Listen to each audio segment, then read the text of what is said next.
All right, good evening, everyone, and welcome to Women's Wednesdays. This is the May edition, obviously, and we're really excited about this conversation with three women from other Caribbean countries, not based in the Bahamas. So we're expanding our conversation a lot and talking about women's political leadership and feminist leadership. And this is a particularly timely conversation as pretty much the entire world is in crisis due to the global pandemic with COVID-19, the volcano eruptions in St. Vincent, and upcoming general elections here in the Bahamas with an abysmal representation of women by all political parties. And we want to think through how we can impact the representation that we're seeing on the large scale in candidates and political parties and ultimately in government, and how we can actually influence the political agenda, especially now as campaigns are just getting started. We see the debate series is coming up in which the Free National Movement, which is the current administration, has decided that it will not be participating.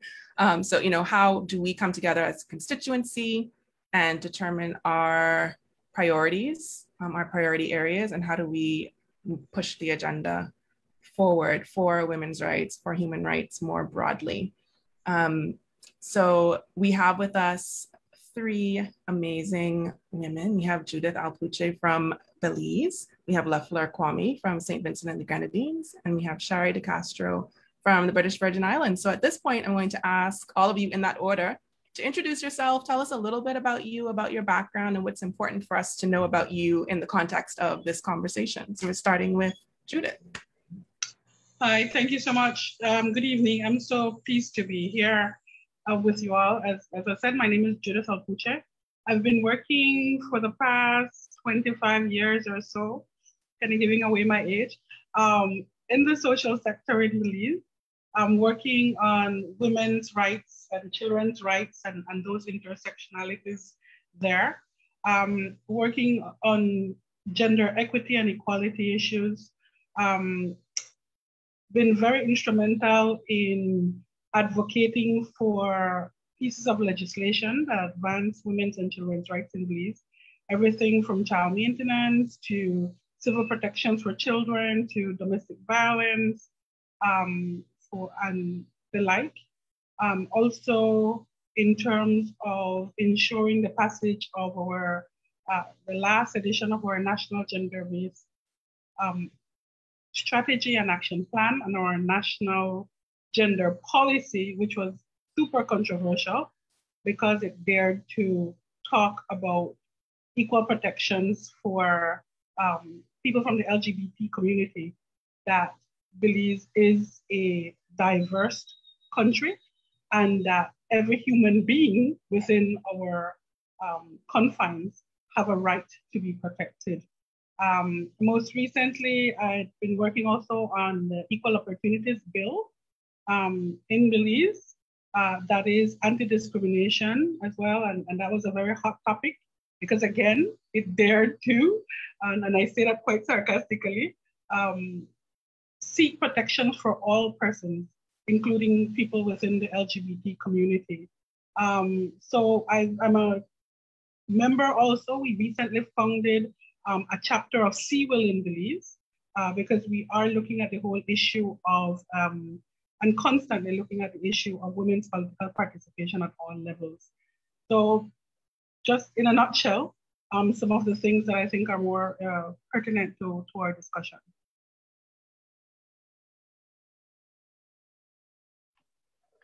Thank you, Judith, for leading the way.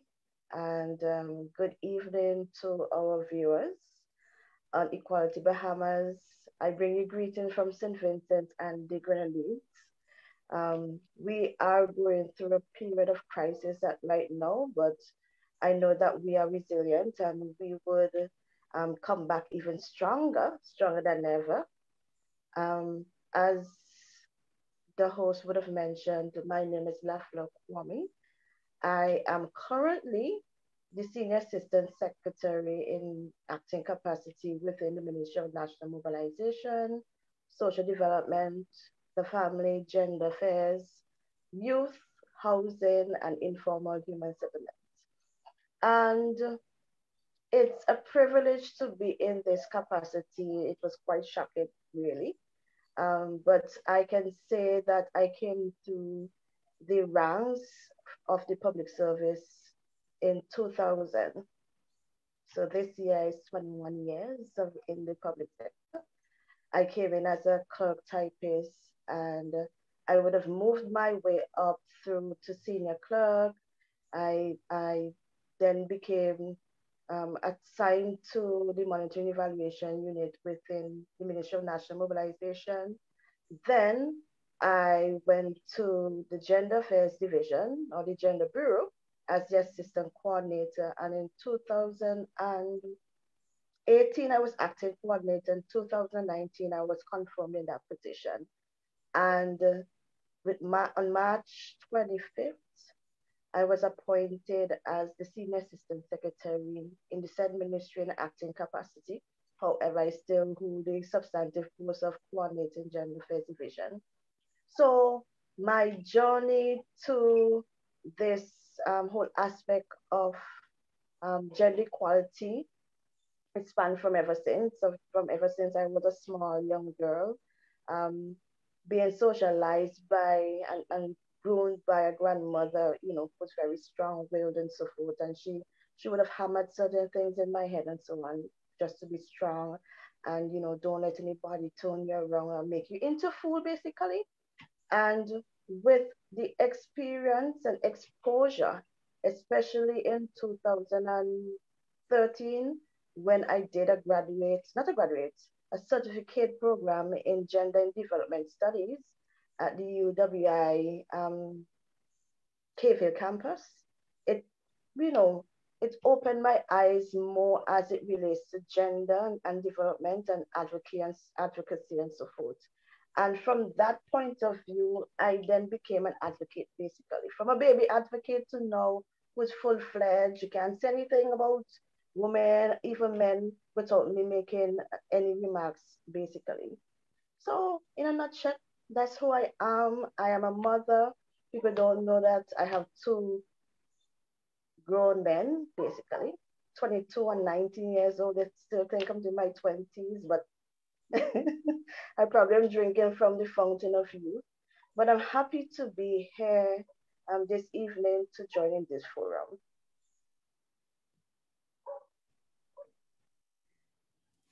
Good evening, everyone. As stated, my name is Sharie de Castro. I'm currently the Junior Minister of Tourism for the Government of the Virgin Islands, as well as an at-large territorial representative for the House of Assembly of the Virgin Islands. I am one of 3 elected women in the House of Assembly in the Virgin Islands, which is the most that we've ever had before. We only have 13 members. We're a small territory made up of about 40,000 people, but we have previously only had 2 women elected on that level. I'm going to speak more on that political policy level from the perspective of legislation and that type of stuff. I was elected in 2019. I'm the youngest female ever elected in the Virgin Islands at the age of 28. We've only had other males elected at that age, but females more at older age groups. So I'm a youth representative as well as a female representative, and it brings joy to me. I believe that Parliament should be reflective of the people that they represent, so there should be representation of youth, of female, of males, and of persons in various industries that speak to the makeup of the territory. When it comes to politics, I think it's, as we know, it's a male-dominated platform. And so women have to work beyond twice as hard, given the mandate, especially in the Caribbean. We know that we have a very patriarchal political arena. And so I believe we see as times change and as we become more educated about gender affairs and equality and how we push that agenda forward, people are becoming more acquainted and more rallying behind more women in politics.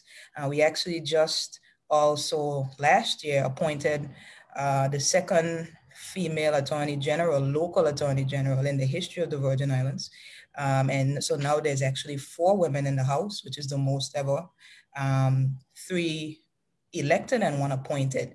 So in the Virgin Islands, as it relates to gender equality, we have the Office of Gender Affairs that really focuses on gender equality, and as it relates to advocacy in terms of legislation, domestic violence, political and economical empowerment of women, as well as policy development and gender training. So that unit specifically has done some extremely great work in that area to bring forth legislation and cultural awareness to this matter. I'll end by saying that I must say in the BVI, we have the majority of persons in senior roles are women. So whether in government, especially in government, or in the private sector. So it speaks to women taking their role, especially in recent times, as it relates to permanent secretaries, deputy secretaries, CEOs, anything across government as it relates to directors of the various statutory bodies, chairwomen, and so forth. So it just speaks to how we are elevating ourselves and establishing ourselves, whether in the political arena or as it relates to business. And I'm truly, truly happy to be a part of this discussion.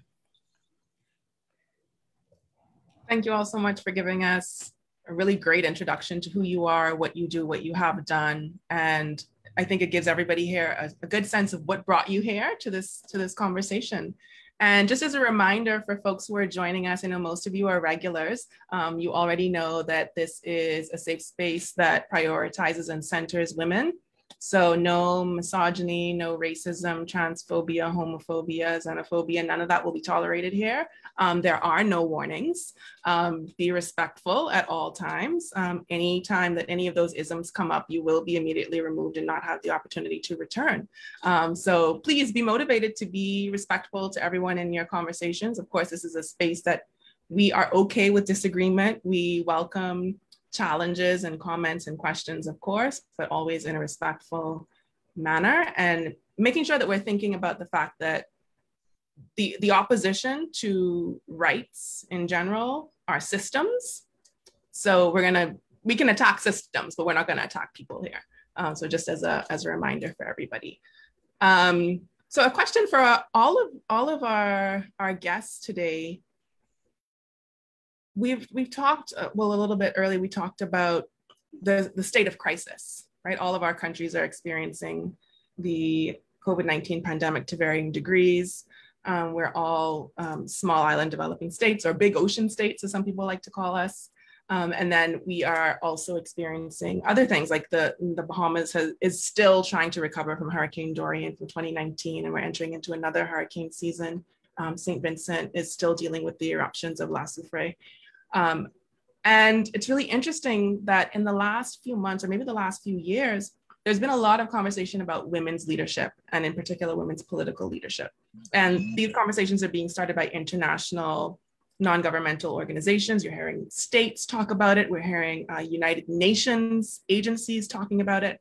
Why do you think that is such a big part of the conversation right now? And do you think that it's related to the fact that we are experiencing so much crises, and that women, we've seen that countries led by women have been handling these crises a lot better? What are your thoughts on the focus right now on women's leadership? We start in the same order, Judith. Yeah. I do agree with you, Alicia, in terms of, I think the focus is because this pandemic has allowed women to shine. It is a combination. I mean, we do have to acknowledge the fact that these are things that we've been working on for decades, right? And we're building on the shoulders. There are many women giants that come from the Caribbean that have shaped some of these issues globally. If we think about the Caribbean, historically, what the Caribbean feminist women did in terms of Beijing, and the pivotal role that we played. So, we know that there are these international processes that have built up. We've been chipping away at the issues of inequality, although it's moving at a glacial pace sometimes. But I think that the pandemic has highlighted the value of women leadership. And it's no longer that, the data is there because the studies are being done now, and you can see it in the statistics that, the women, the heads of state or countries where they have heads of state or heads of government that are female have done statistically better with this pandemic than other countries. And you're seeing women's leadership at all levels of the pandemic, not only at high level. I think of people like Jacinda Ardern. I think of the women leaders in Scandinavian countries. Even in Ethiopia, I was reading about women's leadership in Ethiopia in response to the pandemic. But you're also seeing at the level of health systems, at community level, all over. And the value of coming at this pandemic from a more collaborative perspective, where there is emphasis on how do we as a group move together as a collective, rather than focusing on individual, on the individual. And that has really, I think, made a huge difference. And that is coming from a more female or feminist perspective. So it's no longer that we will sit and say, I wonder if women can do as well as men. We have the data now, right? With the pandemic, we have the data that women can excel, have excelled. And it's a situation where the pandemic, yes, we're drawing lessons from crises in the past, but nobody really has the playbook here. It's new, it's a novel situation, and women leadership and women leadership styles are sterling, they're excelling. And I think that's why there's a bit of a focus to say, let's see, how this can translate. And this very exciting and timely conversation about how do we extend this into building back better, as the phrase goes. So, I do agree with you in terms of the pandemic has allowed us to shine. And I would just like to add to Judith. I agree with everything that you said, because the pandemic reinforced the need for ensuring that women and women in leadership positions, they are at the helm, they're taking part in the decision making of anything, and especially as it relates to the COVID-19 response protocols and measures, to ensuring that the vulnerable groups who are impacted most, that include women and girls and even children, they are taken into deep consideration. But I would like to also add a spin to it, because most countries would have received support from international organizations, especially from UN, that would have put certain conditions that you have to do some analysis as it relates to socioeconomic assessments and so forth with a gender lens, and ensuring that we know where the women are and how we can be able to ensure that whatever we do, that women can be able to trickle down back to the women, because women in St. Vincent Grenadines occupy most of the single-sided households here in St. Vincent and the Grenadines. Added to that, we are 9 years shy of the 2030 Sustainable Development Goals. So that push, fire under the pot for any country to ensure that to achieve some of the goals and meet the targets and measures and so forth that are set forth within the SDGs, and especially as it relates to Goal 5. I know in St. Vincent Grenadines, prior to the volcano, the explosive eruption and the whole turbulent situation, we were heavy in terms of doing our consultation for the UPR, and we are due to submit our CEDAR report.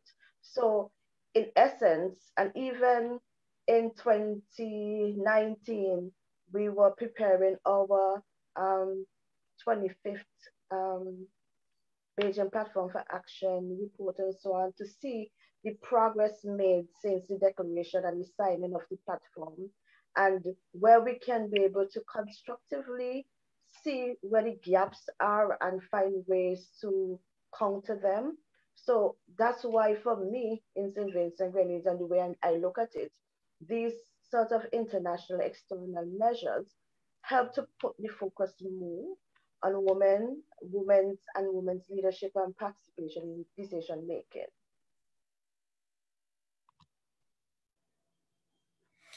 Both women, you have both explained this particular question so in-depthly. I would just like to add that particularly as we speak to the issues that we have with national disasters, even here in the Virgin Islands, we are still recovering from the 2017 storms of Irma and Maria. And so it's now that we're actually seeing schools being built back, community centers, and so forth, clinics, and so forth. And it speaks to the reality that we're facing now and the representation that women bring to the table, so that both women and children are actually at the forefront of any recovery and change that goes out. Sometimes it's simple things that once you have a woman at the political table, even in terms of representation and decision making. This might seem like a silly example, but for instance, let's say we've been dealing with the COVID-19 pandemic. Initially, we had to go on a lockdown here in the Virgin Islands, and we had to distribute care packages to our entire territory because everyone was on lockdown. So there was a system where we were sending out food packages, and something as simple as ensuring that there was supplies for children, Pampers and formula and female products for women in those packages, having legislators at that level and rallying for something as simple as that would ultimately be left out had it not been for that female representation at the table because of the motherly nature and the caring nature and that foresight that we have to build and take care of the family and ensure that that is represented. So I wanted to give that simple example just to show oftentimes when we think of recovery and development and help, sometimes we think on the broad areas and those specific areas that are represented. And it's only because sometimes, for instance, I can say this, it was a constituent who called and said, I need some female products. They contacted me.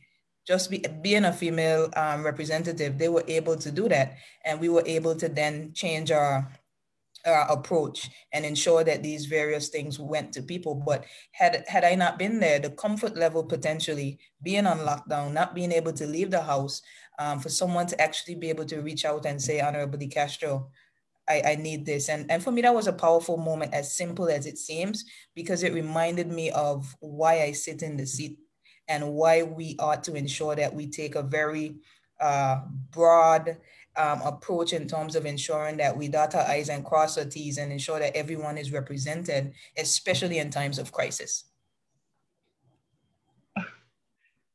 Can I, Alicia? I mean, what Minister De Castro is saying is so incredibly powerful indeed. She says it's simple, but it is absolutely powerful, and it reminds me of, I just recently left government in November, and one of my last roles was as the chair of the COVID-19 task force, and we were on lockdown similarly, and I remember this kind of surreal conversation sitting down with the military and other people, sensitizing them and other mostly males as to why we needed to facilitate NGOs like the Belize Family Life Association, etc., in moving across districts, because we were locked down according to districts, to get sexual and reproductive health commodities to women.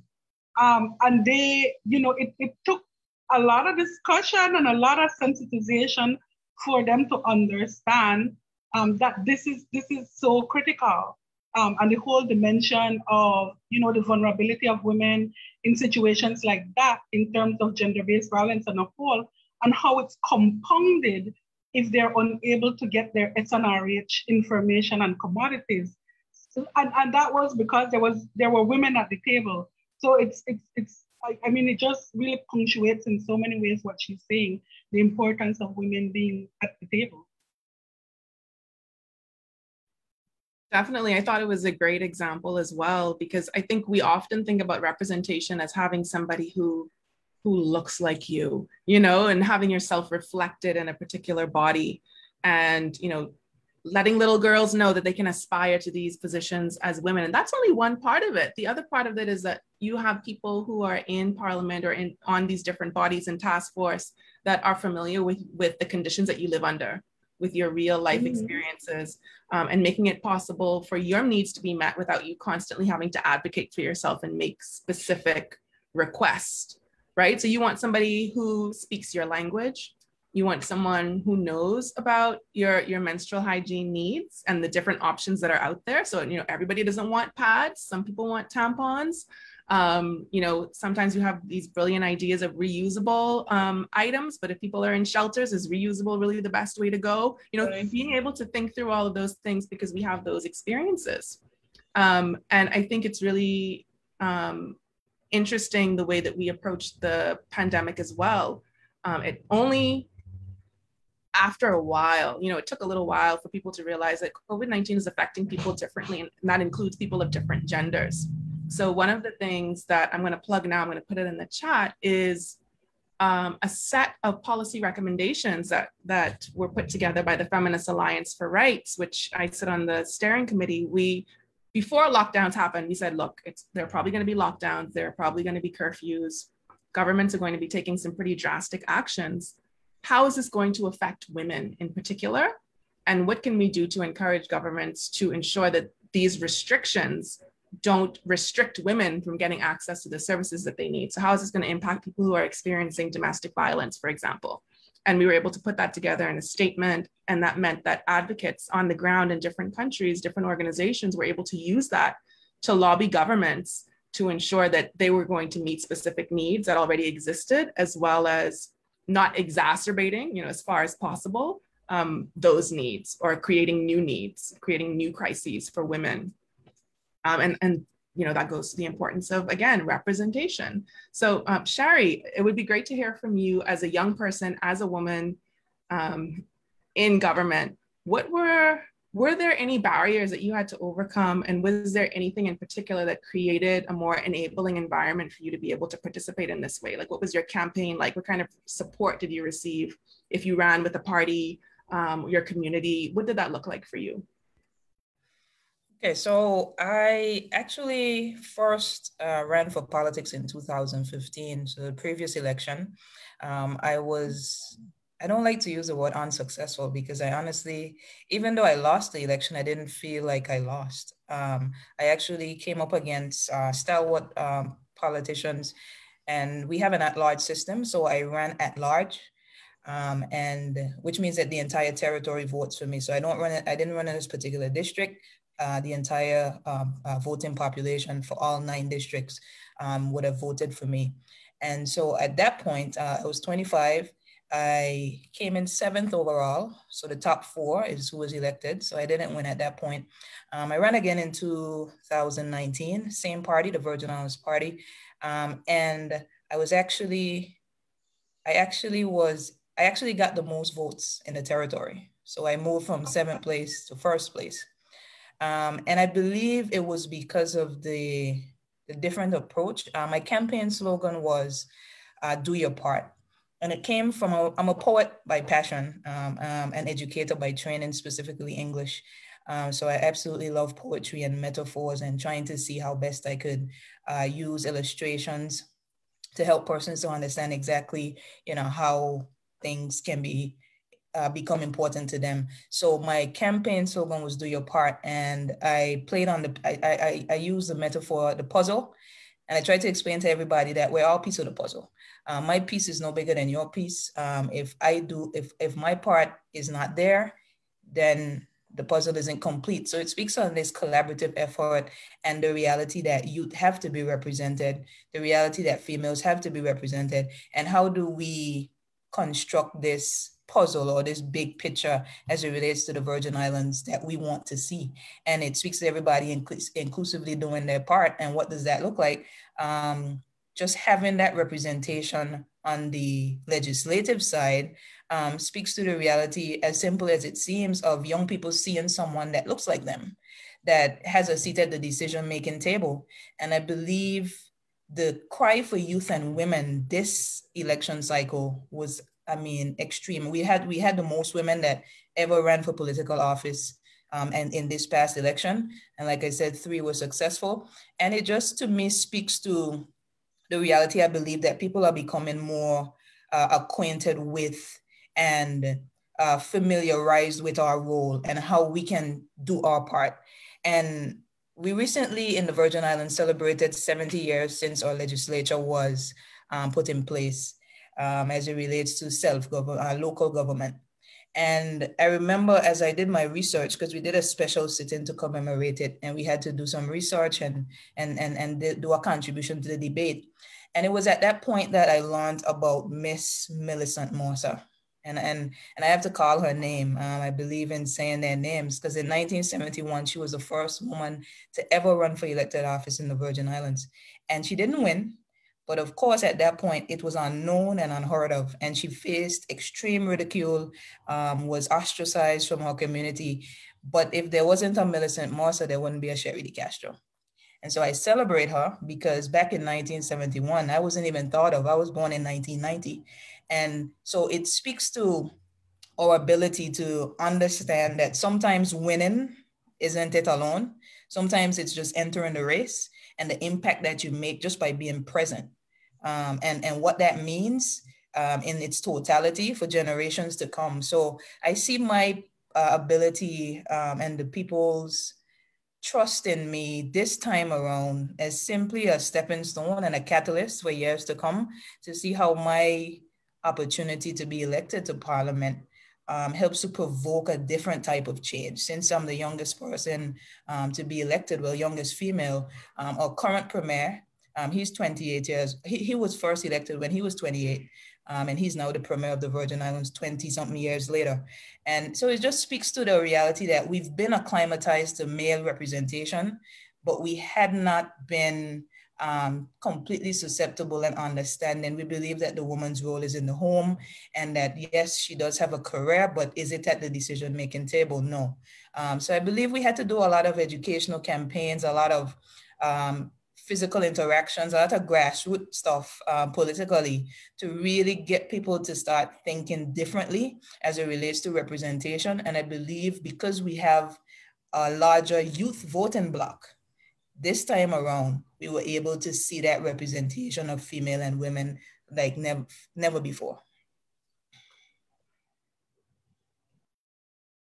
Fleur, you talked about, you know, the way that you started as a clerk, I think you said, and sort of moved through these different positions until you got to the position that you're in now. What was that? What were those transitions like? Was it a smooth transition? Did you know that you were heading in this direction? Did you feel that you were taking on these positions because of your gender, or were you just passionate about it and pursuing it because of your gender? How did those things play together? I think it all stems from passion, passion for education as well, because we are always taught that education is a way out of poverty. And my grandmother, she always told me, you know, you need to study a book because you will make it to be a what call it, a domestic worker. I hated cleaning. So she told me to study my book so I could hire somebody and so on. So, you know, that would have instilled certain values into me. And I always strive for continuous education, even some small courses, because you have to be able to educate yourself, especially with what's happening now, so that you can be able to know how to respond appropriately and having the necessary knowledge base. So in every little thing that I do, I try to learn, I try to impart some knowledge and even change the way that I'm doing things. So from a simple task of being a clerk typist, I was able to type a lot of correspondence, memos. I was drafting them myself.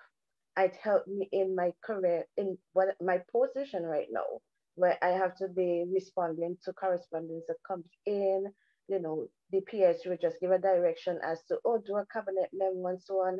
And, you know, I was able to draw back from such experience and it was an easy transition for me. I used to do records, so I used to tell the I would tell the records clerk, you know, I know this is a new thing for the youth, but let's try it this way. I may not know everything, but I can learn from you, you can learn from me, but let's do it good so that we can have proper record keeping and so on. Yeah, and I started in the Ministry of Education, and then I got tired of being a typist. I wanted to be out there to be able to interact with people. I wanted to do more. I wanted to be challenged more, not just sitting in a typing pool and just waiting on something to type. Even though they told me as the best typist, it wasn't enough for me. So that's why I started to do more. I then requested a transfer, and then I went into the Ministry of National Mobilization and Social Development, where I am currently. And I then started to, you know, inflict some of my values and so forth. We formed ourselves into a family, and my peers and even supervisors, they would have seen my potential, and they would have, you know, supported me. Even now, while they are retired, they would normally message me and ask me, how are things? You know, reach out to them if I need support and so on. And it was just the drive for me being within the Ministry of National Mobilization. I saw the need for us to be able to do more, for us to be able to evolve and be able to cater to the population in an effective and efficient manner. So it was my goal to be a career public servant. It wasn't the easiest. Sometimes, you know, you feel frustrated, you know, after having to do certificate courses, you do associate degree, no recognition, you know, you do undergraduate, no recognition, no promotion. But I was able to be assigned to more challenging tasks, and that's why I was able to come out of my shell a bit, because I am I'm originally an administrative person from the clerical background, but then I had a supervisor who told me I need to get to know about the technical part. So even though I wasn't comfortable doing public speaking, I would be in the background doing the logistics, ensuring that the meeting venue is set up, being a typist, typing all the minutes and so forth. And then I got opportunities where I was able to engage persons. It wasn't an easy thing because I have a phobia with public speaking, still do, but it's evolving. I have supporters within the ministry, and I have also persons, the naysayers, who would say that, you know, it's not deserving.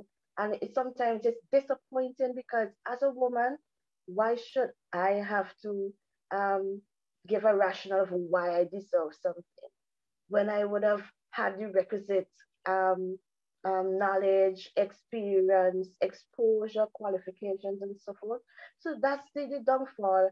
And the fact that if it was a man being promoted, nobody would have questioned it. But because as a woman, why she? And it's something that even every decision that I make as a woman, I mean, sometimes I have to question it to ensure that I'm doing the right thing because it will be questioned. I'm hearing so much in what you said. So I heard, you know, you had your personal motivations, you had professional motivations, you had mentorship, you have continued support of people that you worked with before that are helping you to be successful along your career path. And also that you took the initiative to look into different trainings and certifications that could help to propel you forward. And so Judith, I'm going to come to you because I know you said that you started. Before you go on, persons are asking me if and when I'm going into politics. Oh, the question of all questions. It is an interesting thing that I would like to do because I would like to see changes. I would like to make my voice be heard and, you know, make the necessary advancement in the country and so forth. But sometimes when you think about all the barriers and what's that, and but there are some persons I know, the Honorable Renee Batiste, she was a parliamentarian. She did indicate to me that she's willing to mentor me. And you know, it was a proud moment hearing that. And I'm like, okay, so much persons that same potential in me. I should not doubt myself. I just need to put in some adrenaline in my body and just do it. I mean, people would talk, but they're talking because they're seeing something good. Yeah, if you have the support, you have people who are going to back you and help you to prepare for it. That I think that makes all the difference. And coming to Judith, who started CIWIL in Belize, can you tell us a little bit about what CIWIL is for those who are not familiar? We do have a branch here in the Bahamas. It's fairly new. What are you doing? What are you hearing from people who are engaging with CIWIL about prospects for women in frontline politics and those barriers, and what CIWIL can do to help women within the region to move forward in the game of politics? Yeah, I think the CIWIL is the Caribbean Institute for Women in Leadership. The Belize chapter has been a long time coming. I'm not the founding, I'm just one of the members now. But in Belize, we have been struggling very much with the whole issue of women in elected politics, especially at national levels. And I think we've had more success at maybe local level. We've had female mayors, etc., but our representation in the lower house, our elected House of Representatives, has always been very dismal. I think we're up to our highest now at 4 out of 31 in this election cycle that just went in 2020, the end of 2020. So it's something that we've always been looking at. Paradoxically, we have had like mothers of Belize who have been elected, you know, two women in particular, the Honorable Jane Usher and the Honorable Gwendolyn Lizarraga, were women who were elected in the 60s and as a one-off. And you know, we're trying to figure out, well, why is it that it's so far and few between? And so we really look at CIWIL as an entity in the Caribbean that has done some groundbreaking work in terms of really doing the research, the kind of support, data and other kinds of supportive actions in pushing women's political leadership and women in elected politics. So we really wanted to be a part of this Caribbean movement, if you will, with our own chapter, drawing on the lessons from the Caribbean, but also coming together as a collective to look at what are some of the issues that are peculiar to Belize and how we can really overcome those barriers and push towards more equal representation, at least to get to that 20%. You know, we have a situation where both of the major mass parties in Belize have given a pledge to increase the candidature of women. But when it comes to like, I don't know what to call it in the Caribbean, in Belize, we call it conventions, kind of like the American primaries, to use that. Somehow it doesn't work out for women, right? The good old boy network kicks in, although there are these promises. So we have been really looking at how do we come together across political lines. And for people like me who I don't see myself as adhering to a political party at all, but definitely into the politics of gender equality, and definitely into the politics with a small p of women having their seat at the table. So it's a nascent organization right now, CIWIL Belize. We've decided to start by educating ourselves. You know, we have women coming from different places and at different stages of their development, of their consciousness as to gender, etc. So we've been starting by educating ourselves collectively on what is gender equality, equity, all the concepts so that we can be on the same proverbial hymn sheet, if you will, and we can move together. We've had some success in Belize. Like we've had programs before for women political leadership. We have had a couple rounds where women were trained.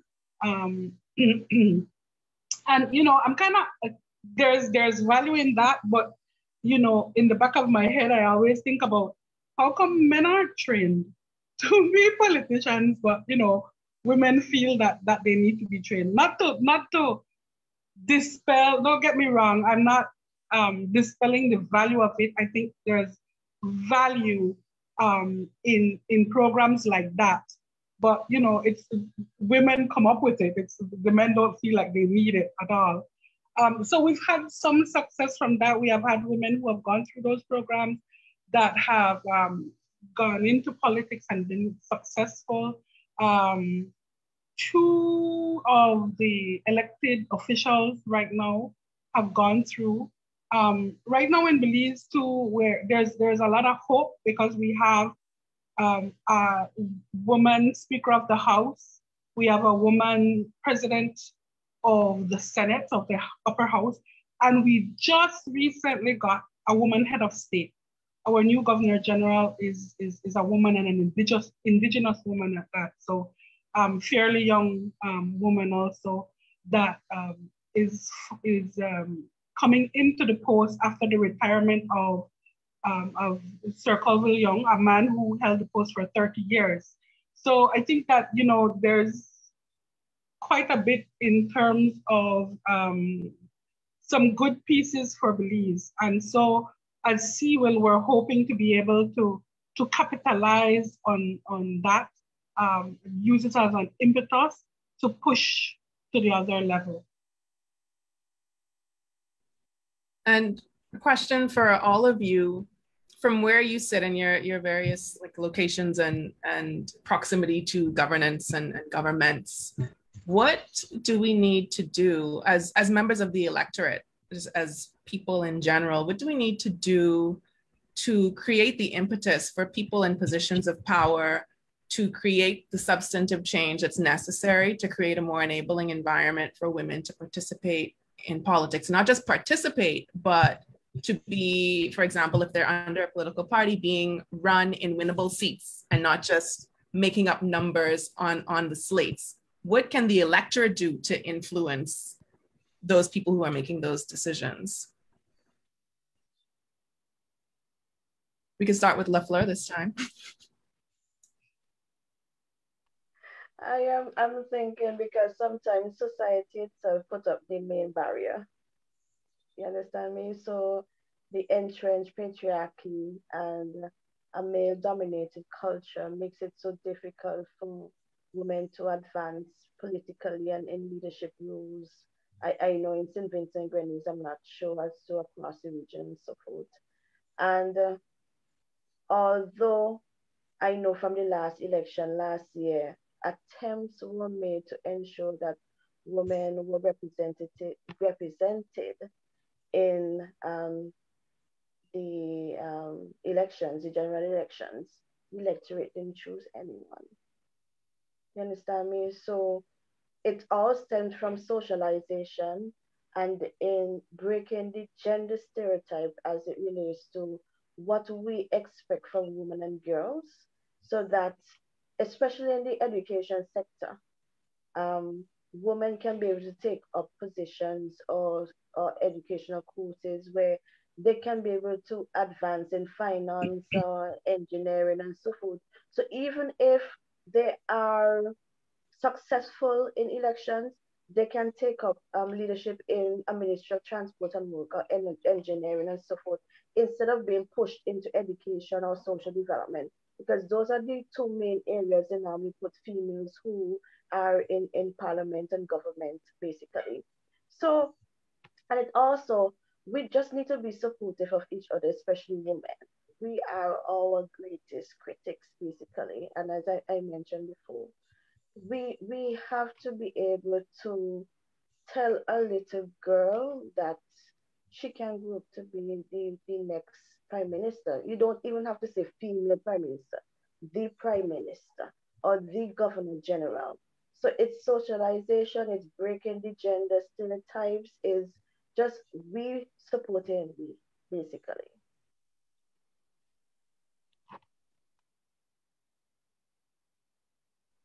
Sharie, I think you were going to say something about that, right?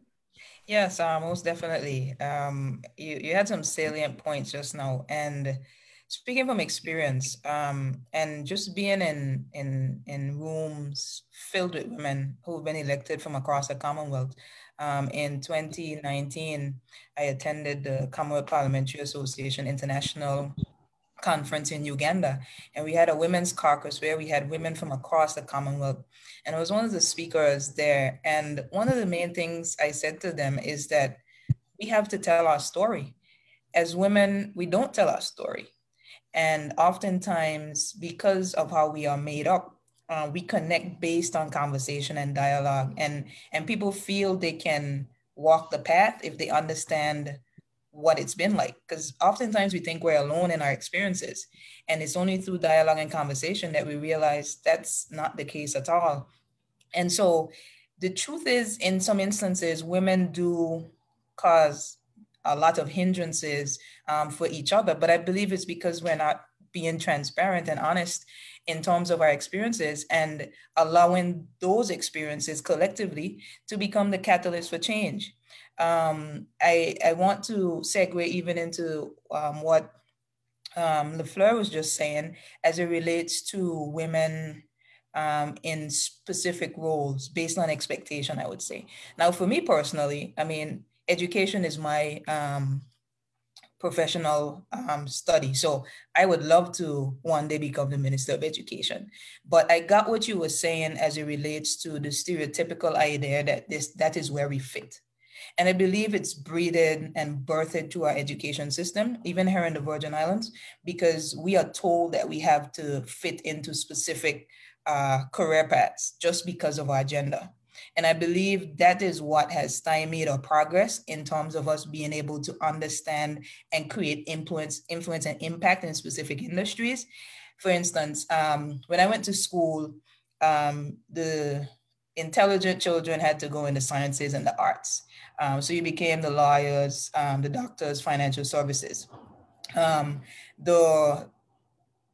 The children who were part or lower than average, so to speak, in terms of their academic achievements, they would go into the technical subjects. So the architecture, the woodwork, the home economics and hospitality and that kind of stuff. And I believe innately it created this abhorrence to even wanting to get into sectors that potentially give you an even greater chance of financial success, just because of a mindset that whether because I am academically more inclined, I shouldn't go there, or because of my gender, I shouldn't become a plumber or an electrician, and all these various things that would then cause us to limit our progress and our ability to enter into certain careers. So I believe it's somehow something that's enshrined, especially in the Virgin Islands. I can't speak for other places in the Caribbean where we see females shying away from certain career paths just because they're female. And I think it's one of the most silly things. And so one of the things I have focused on in my political platform is STEM, science, technology, engineering, and math. And it's because I believe that we are underrepresented in those areas when it comes to not even the future, the now. As a millennial myself, as it relates to coding, programming, building apps, and you name it, robotics. Most of our young women don't have a clue about what it is to get into those industries, but it's because they aren't availed to it. And so I've deliberately put on programs to ensure that they are able to touch and feel and have an understanding of what that career path looks like, so that they could think that they could even get into it. Because if they don't know, then they don't even attempt to be a part of. So I wanted to say that based on what was just said, because I believe oftentimes between society or the educational structures and different institutions that a country is built on, oftentimes is what creates those barriers in terms of us believing what we can do and what we can achieve. And the last thing I'll say is, I had a very unusual path to public life. I'm a tomboy by nature. I love Converse. People would know me in the Virgin Islands. Wherever I go, I had 30 pairs of Converse or something, limited edition with my names on it, all kind of stuff. That was just me. I'm a twin. So my twin is the more girly girl. She wears the heels, the makeup, I rock the natural hair. She's permed and that kind of stuff. So I actually did something completely unorthodox, and it had nothing to do with people. It had to do with me. I wanted to do something that was completely outside of my comfort zone to challenge myself. So I decided to run for a pageant. Never would anybody believe that I would do something like that, because I'm just not, that wasn't me. And it goes completely against everything that I knew at the time. And so I ran for a pageant in college, and then I had some audacity and gall to come home and run for Miss British Virgin Islands in 2012. Never wear heels, makeup, none of that stuff, just not interested. Didn't go to my high school prom just because I would have had to do something like that. And so I believe that I did run, and by the grace of God, I did win, as crazy as it was. But for me, pageantry was a platform. It wasn't about the crown and the heels and the sash. I never used to wear those things, even if they begged me to. For me, it was a platform. I had an opportunity to make appearances and represent my platform of education and youth development. And so it was through that I became a household name and was able to do all these events and host these different things.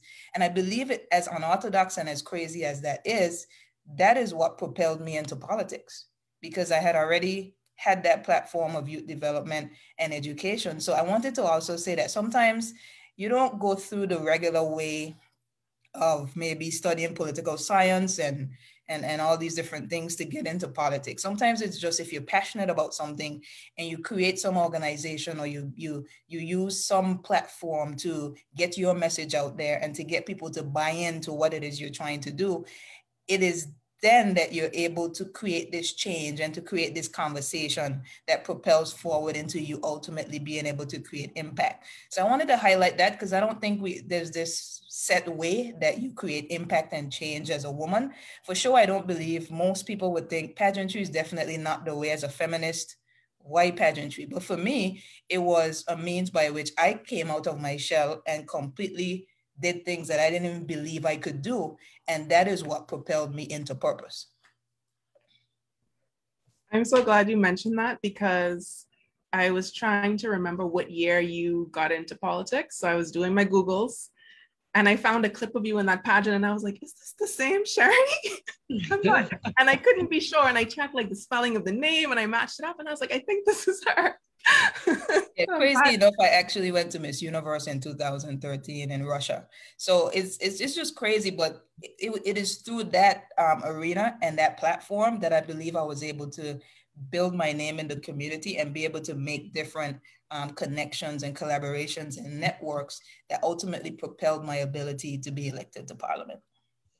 Yeah, and I think I got two big points out of that, because earlier you were talking about exposure and opportunities, and making opportunities available so that people, women and girls in particular, know what is possible, right? Like you were talking about STEM, and I'm seeing that a lot in the Bahamas. There are organizations that are exposing young people to STEM, to different job opportunities, different career options, but also that's sort of the more organic way of getting involved in your community and getting your name out there, and for people to know who you are and what you stand for. Because I think that's one of the things too that we need to focus on. If people want to be candidates, if you want to get involved in frontline politics, the first thing that happens, in the Bahamas, we say we're tired of the same old people, people running all the time, or their children or their wives.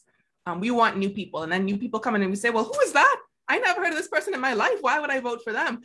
So you do have to kind of build a platform for yourself. And so that's an unusual way for you, like you said, but it's a way that you did that. And you also got that exposure and got used to public speaking and all that kind of stuff as well, I'm sure. Yes, most definitely, because I that wasn't me. My poetry gave me that platform to speak publicly, yes, but that's in a completely different zone. But definitely that platform to speak on issues and topical things that persons could actually see themselves in. And then so you see people basically catalog your journey, and so when they hear Sharie de Castro, and you know they already know who that is. And I didn't even plan it that way. I mean, I think the universe and just basically stack things up. But I just said that so people could be aware that there's no real set way. Sometimes you just have to enjoy the journey, take those steps in faith and in purpose, and believe that at the right time, because I did lose my first time around, but like I said, I didn't felt like it was a loss because it was a stepping stone for me. Maybe it just wasn't the right time, but I kept going. I came back in, and ultimately I was successful. Judith, did I see that you wanted to say something? Yeah, I'm just sitting here and you see this big smile because I just think this is just an amazing story from Minister de Castro, and it really shows, you know, the diversity in terms of there are so many different paths, and you know, as we do this work as about women's empowerment, etc., we can't be purists because, you know, women's experience can be empowering. Things that we don't think about normally as feminists, as she's saying, was a very empowering experience for her. And I really do love the point about, you know, women really needing to be highlighted. And that's why I truly like when non-government organizations or even government organizations do, even if it's just during Women's Month, recognition for women. Because oftentimes, and I'm sure that Belize is unique in this way, women do all this amazing work at community level without any kind of fanfare. You know, they're actually leaders in their community, in their volunteerism, in the amazing work that they do, and nobody knows their name or all their good work is not highlighted. So I think that one of the things in terms of just supporting potential politicians or potential leaders is to big up, is to highlight the work that women, especially at community level, are doing very, very quietly through, you know, award ceremonies or whatever. People always say, oh, you know, but I think that there is value in that because people's names are known. And you're right, well, in Belize, Alicia, it's the same thing as in the Bahamas. We say we want new people, but then we want name recognition as well. And one of the other things that occurred to me is how do we encourage women to realize that all that volunteerism and all that experience can actually translate into running a campaign, into, you know, if you're elected into a leadership position, being a minister, whatever it is, that there is value in all that they're doing on a volunteer basis. Even in Belize, like the backbone of political parties, the street captains, the machinery of political parties, the mass political parties in Belize is made up of women. They know, they're the ones they have all these skills, and yet many times they don't see themselves as, you know, being at the forefront when they're the ones doing the work. So how can we encourage? And it may sound simple, but I think just, you talked about what can the electorate do? And I often think about just give women a break. Because oftentimes when women put themselves, and it sounds very simplistic, but really, when women put themselves out there, there's more scrutiny. There many times, you know, if there's anything private that comes to the fore, we've seen, well, not in Belize, but in other spaces where, you know, women who have run for elected office, that you have graphic images or damaging personal information being put out there, and they're attacked in that way, in a way that you would never see a man being attacked. You know, so there's a different standard for women, and all those social norms and socialization about, you know, the inferiority of women comes to the fore in the electorate. We just don't, many times give women, just give them a break to be leaders. In so far as I know, like one of the big barriers in Belize is also about campaign financing. How do you finance your campaign when the financing is still very much built on old boys network, and you're a girl. And so how do you get money? So a part of it also in terms of the electorate is kind of putting their money where their mouth is. If you really believe in women's representation, etc., how do you contribute even in a small way, so that there's an independent source? Apart from the fact that I would like to see like campaign finance reform that would level the playing field, etc., take out the corruption. But that's at the level of policy and politics. But that's very necessary and a very necessary conversation to my mind, at least in Belize. But how can we, just as the electorate, just give a woman a break? In all our territories, and certainly in Belize, we have excellent examples of women leaders who have excelled and done amazing work. And so, that have shown us time and time again that they can be just as effective, if not more effective than a man. So, simple, but Fleur spoke to that as well. Women being held to a different standard, to the point that we're second guessing ourselves. We have a job to do, we want to do the thing, and then we're thinking, but wait, what could they say about this? And related to, because I'm a woman, I did it this way, right? So you're going through all these different scenarios in your head about the thing that you need to do, but you're preparing to defend yourself because you're a woman, because people will come at you because you are a woman. On a different note, we have a comment here from Celeste. She says, I think women are definitely underrepresented in political leadership in the Caribbean, and I think we definitely need more women represented, and other groups too. Something I'm wrestling with is when we have women representatives in politics and they actively work against women's rights and interests. The thing with representational politics, as is that it doesn't always mean that your interest or group interest will be represented, because our women are still products of our environment. So she says that's something that she's still thinking through. I'm going to put a link in the chat to a previous Women's Wednesdays this year. I believe it was in February. That one was moderated by Anissa Abdullah, and it was on redefining leadership. And that was a conversation about women in leadership and how do we talk about women's leadership in a way that centers feminist principles. So there's a difference between having women representatives and having feminist representatives. So in the Bahamas, we have 5 out of 39 are women. And I would say half of them are embarrassing, have said things, have done things that are just like, you're not making it easier for more women to be able to enter politics. And if we have representation, it should not be you. It should not be a person who says that marital rape is a private issue, as an example, right? So how do we do this thing? Like, we have to do 2 things at once. We want to increase representation. We want to see more women, but we want to make sure that they're women of quality and who actually believe in women's rights. And a part of the reason that I wanted to have this conversation with all of you is, like I said, because the general elections are coming up, and Equality Bahamas will be working with our constituency, feminist women in the Bahamas, to set a feminist agenda for the next election.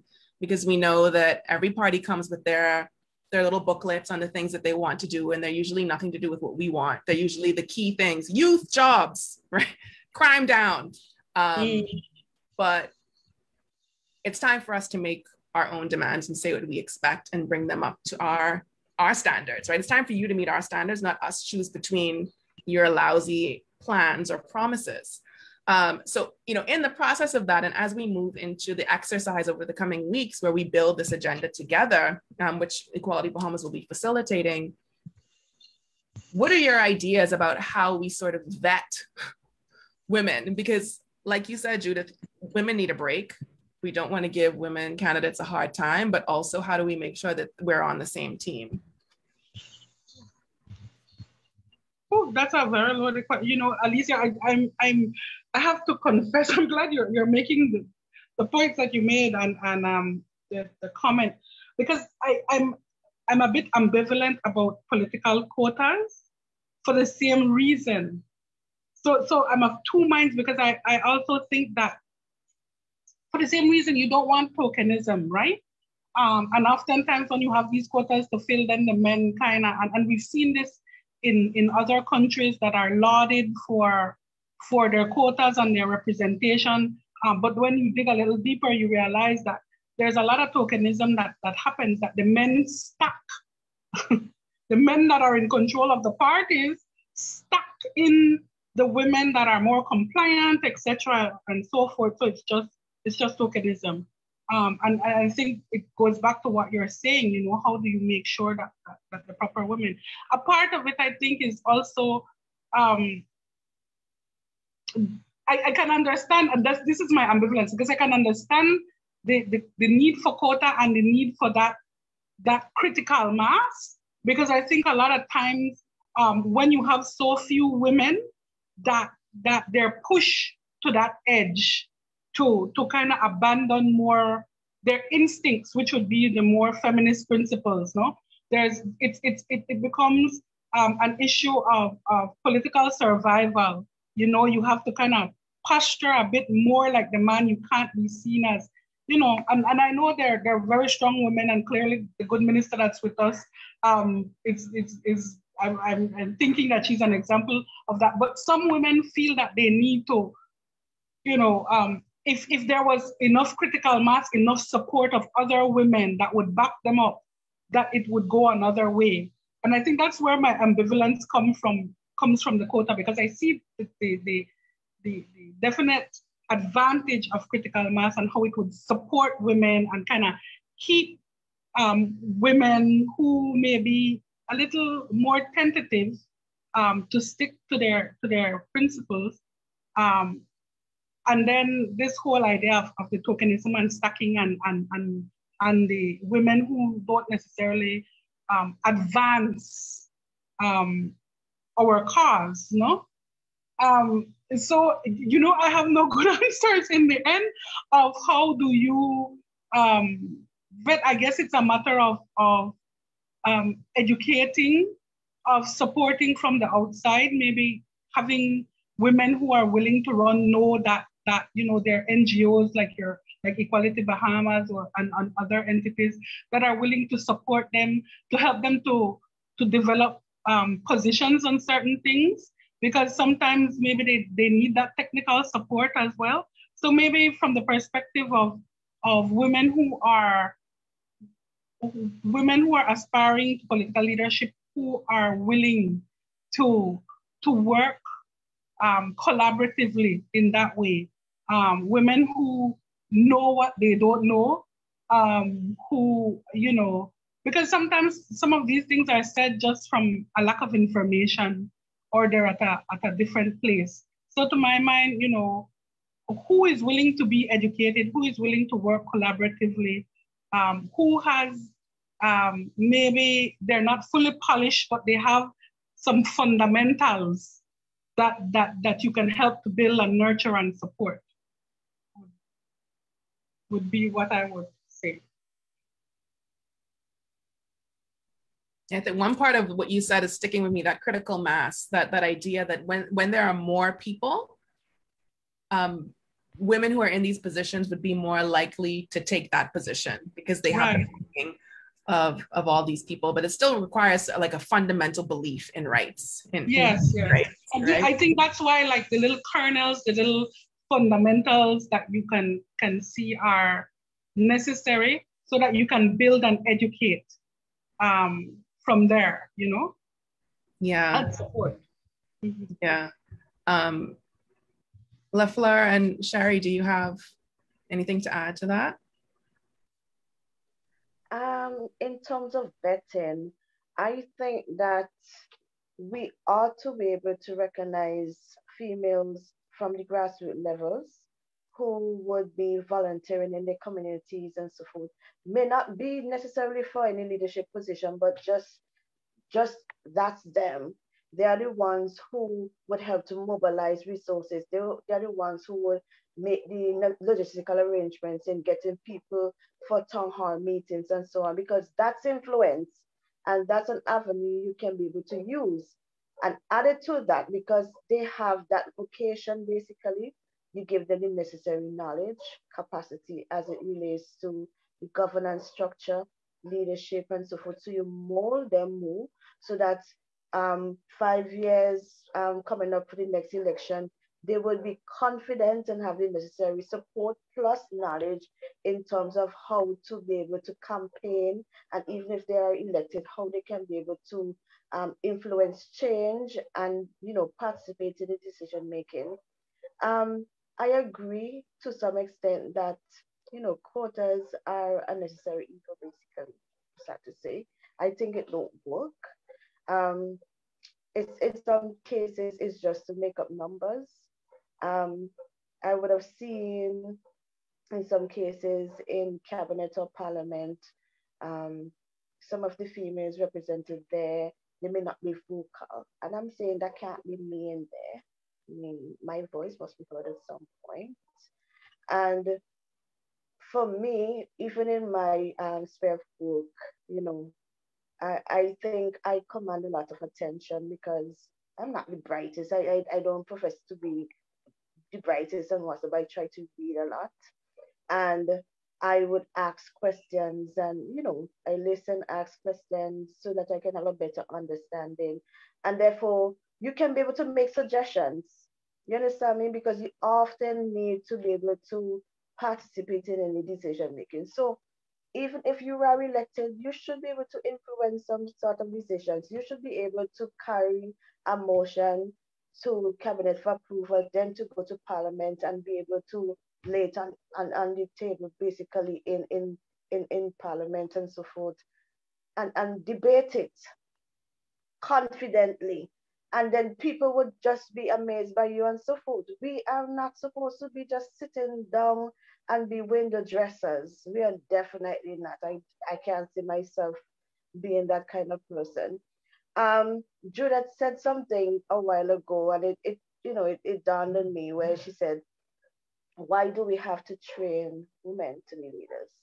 When, sometimes in the political realm, a few months before the general elections, you just see them bringing a man, and he run and he wins. When a woman have to be trained for 5 years and still is not, selected by the electorate. But I think, as I said, education is fundamental, and as Minister De Castro said, even if you would have lost the election, it's a win because you put your foot in it and you can be able to learn for the next time where you come back stronger than ever. Really, really valid points. And I'll just jump in there quickly. I have to make a statement. It may not be the most, I'm a very frank person, right? I believe we are our biggest problem as women. Because most times we have a greater percentage of voters and we are more critical of each other. And so there's this unrealistic expectation. And the truth is, it's not just for women, it's in general, because I remember I was doing an exercise recently with some children and I asked them, who are their role model? And nothing against the answer, right? Because I am I'm elated to see the Michelle Obamas and the Kamala Harris. Don't get me wrong, extremely. I understand their role and their place internationally. But I've realized that oftentimes we can't point to a role model in our local sphere because we are so attached to this ideology that we can't touch. I've never spoken to Kamala Harris or Michelle Obama. I've never been in their space. I've never touched them. I've never experienced them. But we see this portrait painted by the media as to who they are. And the truth is, we only see what they want us to see. The problem is, or the challenge is locally, especially in the Virgin Islands, where it is entirely small, and we're from small island communities where we know each other. We know everything about each other. We know how to gossip, and we know how to find out information. So there's always this knowing of this individual, and oftentimes you make a mistake, and you're held to it for the rest of your life. Whereas if you live in the United States or someplace much bigger, you can move and just divert from just making that mistake and be able to push yourself forward. So I believe that we hold each other to unrealistic expectations just because we know each other. We may know our shortcomings, we may know the shortcomings of our families. And you know, in the Caribbean, last names mean a lot, you know, in terms of family and parenting and heritage. Sometimes to our demise, because every individual should be able to stand based on their purpose. And so I said that because I long for the day when we can understand. I think I have a different concept of representation, and I believe it's propelling, and I hope to see more of it, because I don't believe it's just political parties bringing candidates to the populace. I believe the populace has to bring political candidates to the party, because and it speaks to us understanding the reality of walking in purpose as it relates to whatever your niche is, whether in terms of volunteerism, in terms of business, in terms of the impact that you make in your own space with your own name, and the people who can rally around you and push you forward. So I believe in the opposite way, in terms of persons propelling people or presenting people to run for office, versus a political party coming and saying, this is my ticket. And it's because the support will already be there. And that genuine support, when you know you have a base, it propels you to make the decision. So even being elected now, because I know I have a base and I know that they hold me to some level of account, I feel motivated when I get into the House to speak on their behalf, because one of the problems we have is that when election is finished, the electorate goes quiet. You know, we're very ramped up, the campaigns, election night, we do the motorcade, and that's it. There's no continued relationship and dialogue. And that's not the responsibility of the elected official. I honestly don't feel it's solely their responsibility. I feel the electorate goes to sleep, and we understand the political timeline, and we know exactly when we need to wake up the electorate if you're a lifetime or knowing politician or political party. And I think it's our fault. When I say it's weird because I'm an elected official, but I'm a citizen first. So I'm speaking from the perspective of citizens. I believe it's our fault, because we go to sleep and we don't hold our people to account. We don't engage. We don't demand. We don't. So I think holding elected officials to a certain standard when there's not that territorial engagement is a bit hypocritical, to say the least. And that judgment just comes from a space of wanting persons to feel motivated to not just be a part of the electoral process, but to be a part of the legislative process. The sole reason I became an elected official is because I was an educator in the classroom. I was teaching children, teaching English, and I realized that children were reading way below their grade level. So I had grade 7 children reading at grade 2 levels, and they were just being socially promoted through the system. And while I was still expected to teach them, it was impossible to do it given the time that I had. So I resigned. I started my own business, Right to Read, which was an after-school program that focused specifically on literacy. But I got into politics because I realized that there were things that needed to change on a policy level. And I could be sitting in the school till thy kingdom come, getting frustrated and getting upset because the administrative and the ministerial staff isn't understanding or connecting the dots. Or I could put myself out there and seek to be the change and create some kind of change on a policy level, because the policy level change and the legislative change is constant. But if I just try to, spark my little corner, that's good. I can create impact, but then I could create impact on a different level if I look at the more policy level. So I'm between two minds as it relates to how the citizenry participates and how critical they become void of participation. So that's just my take.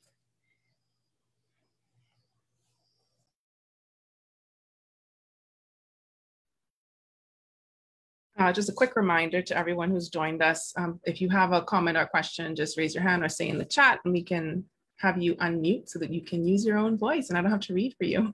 If you want to type in the chat, I'm happy to read your comment as well. Sharie, I think you said a mouthful, there was so much in there. So I always take a little issue when people say, you know, women are our own worst enemy, that kind of thing. Because I do think that women can be used as tools of patriarchy and misogyny because we are like marinating in this environment. So I think we have to be careful about how we talk about it. But I take your point on being more active citizens, right? Being more engaged, not just being engaged in those few months leading up to election, which is what usually happens. And I think that's a shared responsibility between representatives and citizens to be able to create that environment, to create opportunities, to have regular, you know, constituency meetings, engaging the public, making the public aware of what's being debated, because we often don't even know when bills are passing. They're just passing, and we don't even hear about it, right? Unless there's something in particular, there was a juicy argument and a reporter writes a story on it. Then we're like, wait, what? They drill in oil, you know? But I think it's connected to a bigger issue where citizens are in a position where we are so dependent on government for certain things. And we are used to the cycle, the election cycle. So I don't know what it is in the Bahamas, it's a 5-year cycle. So we know that when election is coming up, this is the time that I can get them to cut down the bush across from my street where I'm scared that robbers are hiding. This is the time that I could get them to get some school uniforms for my children. You know, you capitalize on this time to get what you need. And it ends up being selling your vote for very little compared to what it's worth. But this is the way that the system is designed, right? To keep us dependent and needing this little $20 here, $30 there, small thing here, a little job there, minimum wage job for Johnny, all that kind of thing that prevents us from being able to participate. And then when you're not in the election cycle where you could leverage your vote for things, you're working 2 and 3 jobs to make ends meet. So you don't have time to attend that constituency meeting to find out about the drilling for oil. You know, so there's so many things happening at the same time. And it means that, you know, to whom much is given, much is required. So the people who have the time, the people who are moneyed, the people who have privilege should be the ones to participate, but they're not as motivated because they feel like they've created their own best circumstances. So how do we motivate the people who actually have privilege to do that? Or how do we push to create a new environment, new circumstances, so that the people who have less and who are more dependent on these processes, on government and want to be engaged, to enable them to be able to do that? Any thoughts, LaFleur, Judith? I think, you know, this system of patronage that you described, I guess it's something that is pervasive throughout the Caribbean. Certainly we have it here in Belize. And one of the things is around, you know, how do those of us with privilege, as you say, push for systems of social protection where people can live with dignity, where people can get what they need from the system because of objective criteria, because you are in need. So not because you're a certain political party or you know someone or whatever. So a part of it is really pushing for objective social safety nets and social protection systems. And one of the encouraging things I see that happening throughout the Caribbean in terms of the building of these systems. Hopefully we'll get to the point of legislation, no? And I know that there's a bit of hesitancy, at least the experience that we've had here in Belize, is that it's been a process with the politicians because of the system of patronage, they see this as taking away their power. To a certain extent, you can't decide, or you are no longer able to decide to say, Miss Betty and Mr. Johnny and whatever, and not you, Tim, because you didn't vote for me, so no school books for your children. You know, this objective criteria and objective social protection systems takes away that power, and it makes politicians nervous. So it's a process, but I think that it's something that as the electorate, we need to push. And there are elected officials, and I don't want to stereotype or to just put everybody in the same category, but there are elected officials who understand this need, who genuinely want to see systems of protection for people. So how can we become, forge these alliances that will support? And I think it's incumbent on us who are in positions to educate ourselves, or a part of the middle class, or have a little bit more resources to understand that we are our brothers and sisters keepers, and understand that when everybody gets what they need to survive, to live with dignity, it really benefits all of us collectively.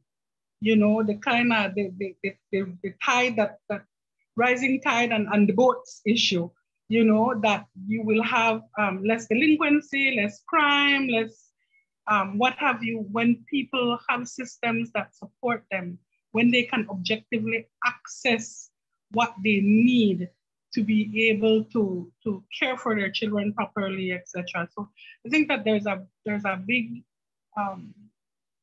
onus on us all to really advocate for these kinds of systems that uphold people's dignity. My take on your question, Alicia, is that knowledge is power. And the more people know about what policies or legislations are being brought before Parliament, is better informed the citizens would be. And this is where I see the roles of CSOs come into play. CSOs are supposed to be monitoring everything that the government does. They're supposed to be looking at the order papers for the next Parliament, because I think Parliament is next week, if I'm not mistaken. They're supposed to already know what's there, what bills are going to be brought before Parliament, so that they can be able to do the necessary research and be able to inform persons as to what's going to be tabled there.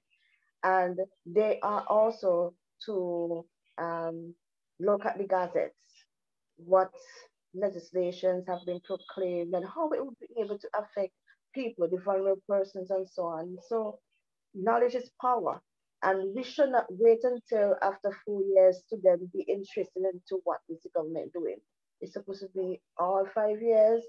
We are supposed to hold the government accountable. The government work for us. Yeah, and I think Sharie made a great point too, that if the people themselves, if the constituency takes their candidate to the political party and says, this is who we want, the candidate then, or who becomes the representative, the member of parliament, whatever it is then more motivated to work for these people, because these people literally stood for you, voted for you, pushed for you to even be on the slate. So it suggests that there's already a relationship that exists there. And for a lot of us, we have no relationship with the candidates to be able to make a decision. A lot of us are voting by party anyway. And then when they're elected, they become even more inaccessible or less accessible, however you want to say it. So it's an odd combination of the expectation of the representative and the responsibility of the citizen. But we have to constantly be considering the environment that we're all operating within and what is truly possible within that environment. No, we have a few comments. Nia, Sharie, did you want to say something first? Something as it relates to I can bring it home to the Virgin Islands. Tonight, my government is actually on a sister island. So I live on the main island, but they're on a sister island, and they're doing public consultation on two very controversial bills, if you would have it. The contractor general legislation and the whistleblower legislation.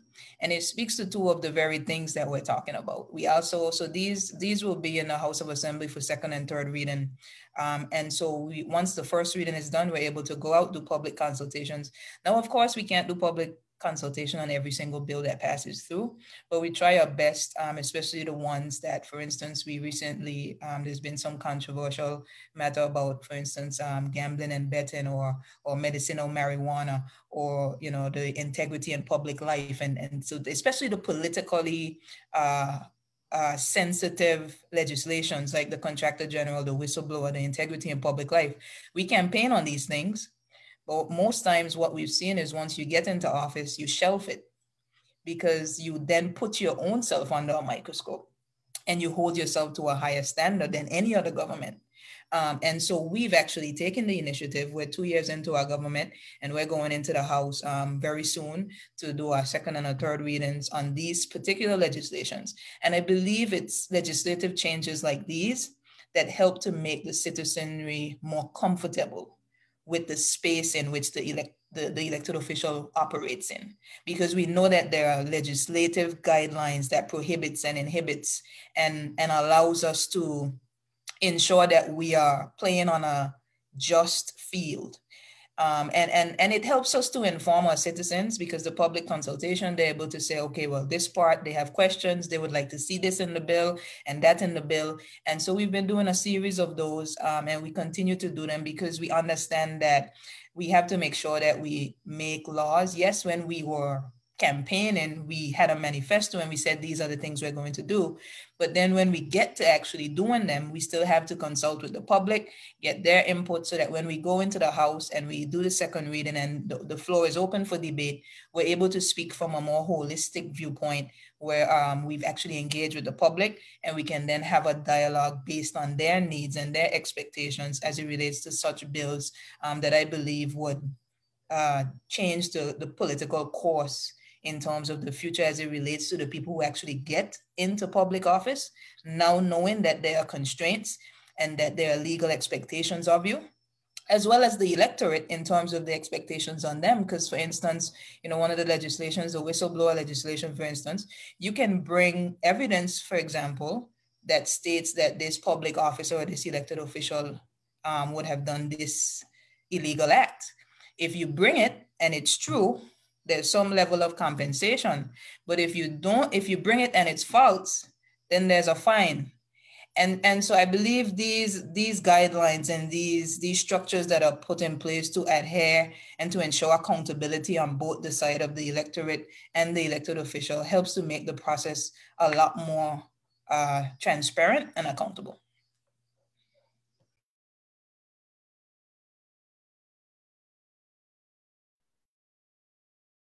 Thanks for that. Nia, can you help us out with the comments? And I know we have a couple of comments in the chat. They were a little while ago, so they might take us back a little bit in the conversation. Yeah, we've had our chat going off. Thank you everybody for putting your thoughts down. So we have Kelly Joy, who's saying that we can be direct on the hard dividing line issues and accept only clear lined answers. For example, the matter of queer women and people, marital rape, equal rights in passing on citizenship, domestic violence, persons who align and can show a history of support for marginalized communities may be more likely to carry that through. The electorate in the Bahamas accepting and supporting them though, LOL. You know what that means. I think that was about how do we make sure that the women who are running are women who believe in women's rights? So asking them questions, their positions on these different issues. And I think at the end, the like sort of half joke is that if people state that, you know, I'm pro-abortion, I'm for women being able to pass on citizenship, will the electorate vote for them? Right. And so Kelly's second comment was the other matter is when they get in power. Will they shrink back from these stances in the face of party and societal / financial pressure?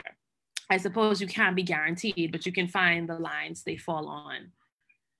So I guess some people saying one thing to get in, but then once they're in, they then fall back away from what they promised. Yes, and then so Celeste says, I agree, Kelly. And then Celeste had her own comment adding on that I think sometimes our desire as women to be represented politically is weaponized against us to gain our support / vote, but not to advance our rights. We definitely need more political education Unsurprisingly, the majority of us do not get good political education. That's most likely on purpose.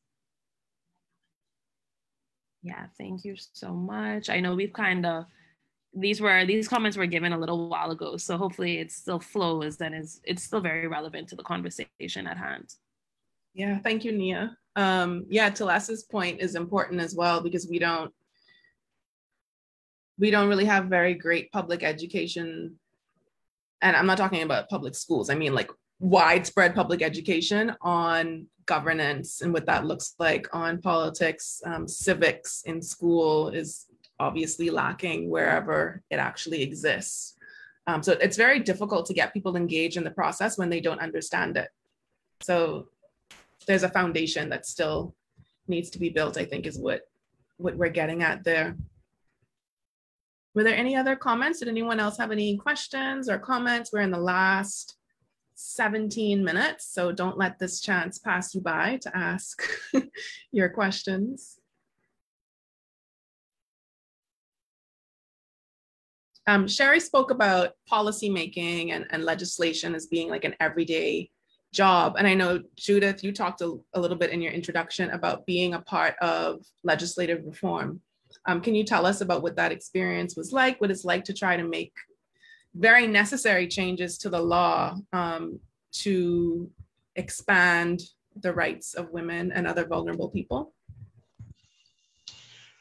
Yeah, it's really a mixed bag depending on the issues that you're dealing with. You know, there are certain things that, and really based on what you said, where the public is in terms of their own understanding of issues. So I've participated in the past in areas that are non-controversial, you know, in terms of protection of children, etc., adoption law, and then things that are really controversial in terms of, you know, acknowledging diversity within our country, in terms of acknowledging that all people need to be protected, that the state is a duty bearer for rights, and you might not agree with someone's, you may have issues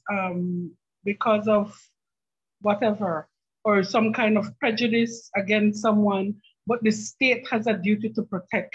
You know, your religious belief might cause you to believe that LGBT persons are living in sin or whatever it is, but that does not take away the state's responsibility. So, you know, we have had situations like that in Belize. Certainly when we dealt with the gender policy and the equal opportunities bill,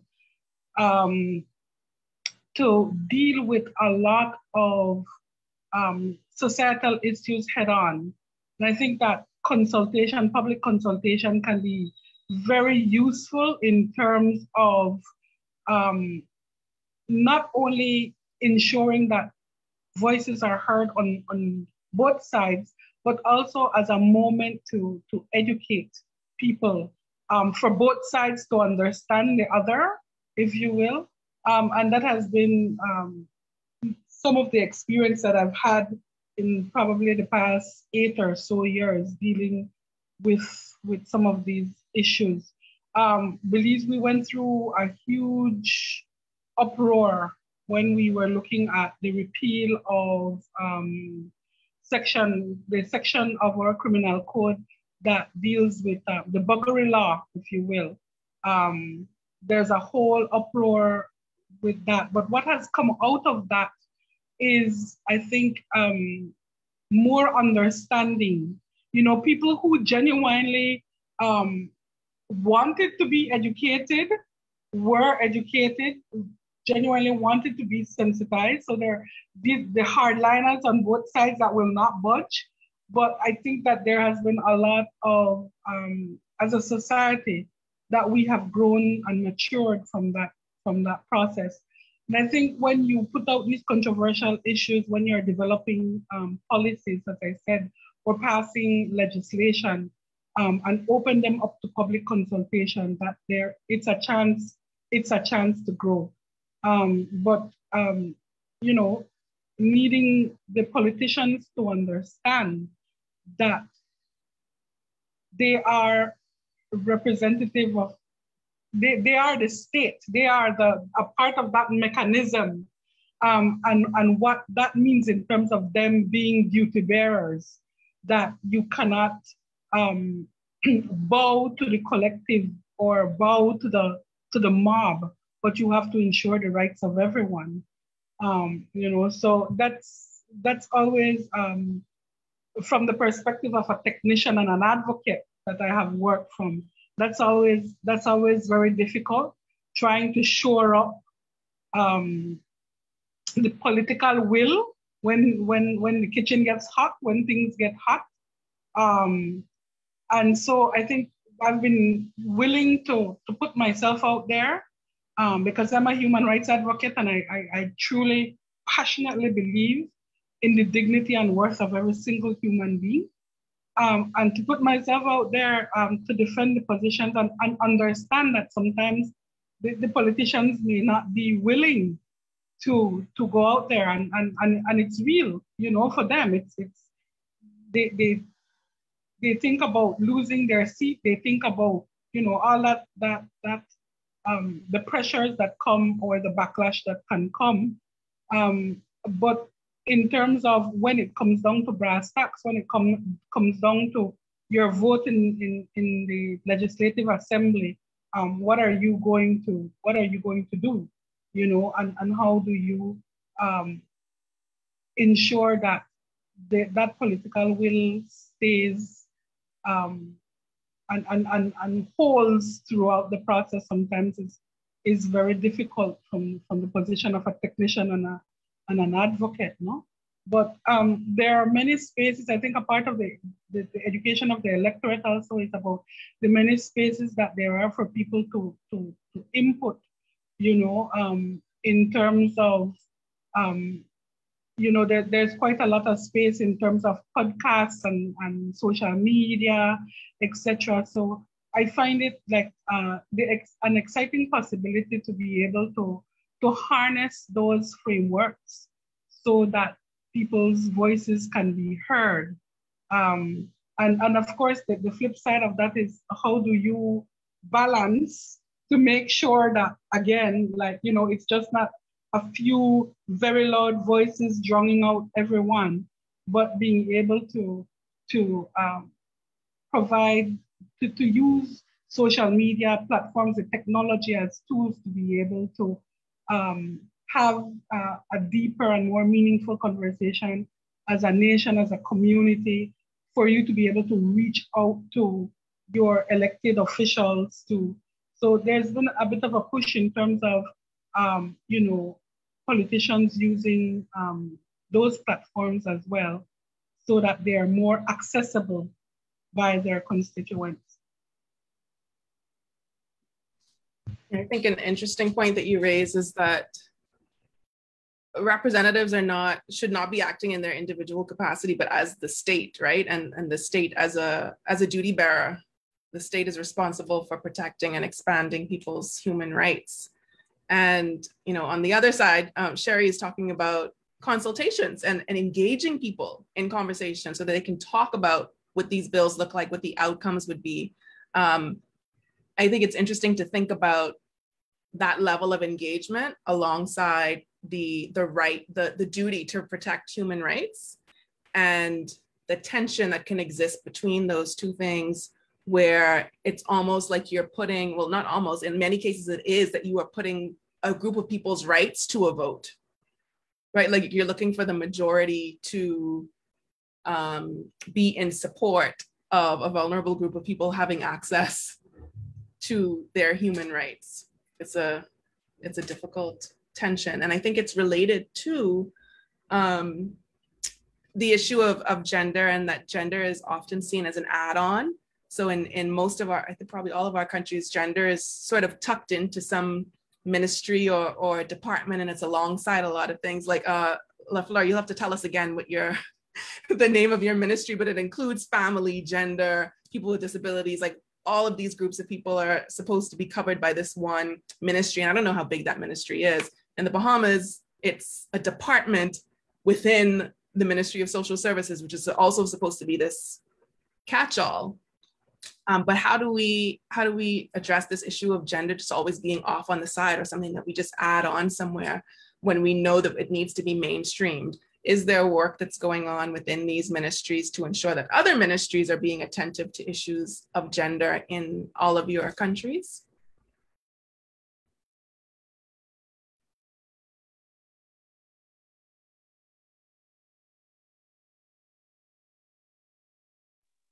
I must just make the plug that gender and gender development has always been an important pillar for any government in St. Vincent and Grenadines. But for me, sometimes it wouldn't take the as highest priority as other areas such as finance and education, health, and so forth. It's all, as you say, always tucked somewhere. And you see it mostly focused on women. So that's why every time we bring up the conversation on gender and gender equality, oh, what is it that the women want now? You understand me? What is it that they want? And we try to sensitize them. It would always be an ongoing journey for us in terms of public sensitization as to what gender is, gender and development, advocacy, and so forth. And what we're trying to do now is establishing focal points throughout all of the agencies within the government and also our NGOs and CSOs so that they can be able to advocate on our behalf. Even though we are the national gender machinery in St. Vincent and Grenadines, we often say that the advocacy doesn't stay with us alone. We need all hands on deck. So, you know, it's oftentimes we find ourselves in meetings having to explain to certain people the need for gender to be integrated. It's not only about, oh, you can take care of this and so forth. I said, no, gender is related to all sectors. We need gender in agriculture. We need gender in technology. We need gender in engineering, everything. Because these things have an impact on people. And as a people, we can be a woman, a man, a girl, boy. You understand me? So we are all different. So we oftentimes need to understand the needs of these groups and so forth, and try to develop programs, policies, and even legislation to protect them and also to support them.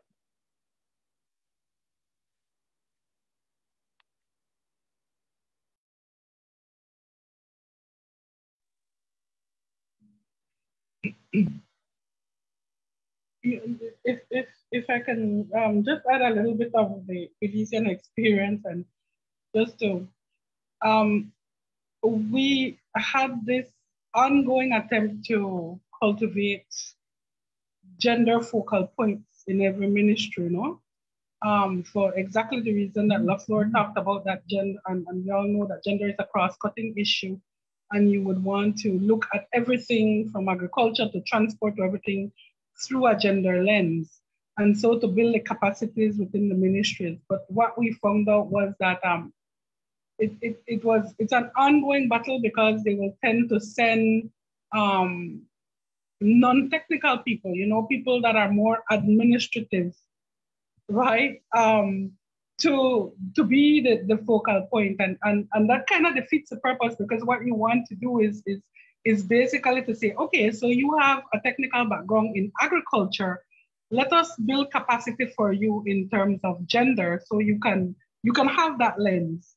And it was an ongoing, and it's still an ongoing battle in terms, and LaFleur is smiling, so she knows exactly what I'm saying, in terms of helping. For me, I was the equivalent of a PS, I would call them chief executive officers. And it was an ongoing issue to educate my colleagues as to why no, you know, it's lovely that you have that administrative person that's interested, and we're happy to build capacity, you know, do sensitization in your ministry for your administrative people. But what we're trying to accomplish we really need technical people to come so we can build your capacity.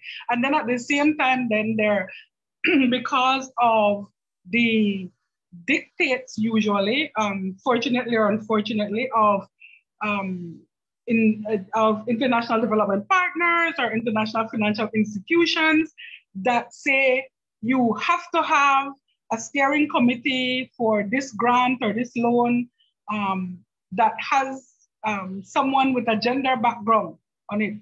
Then they will call on your very small staff within the gender machinery to be on that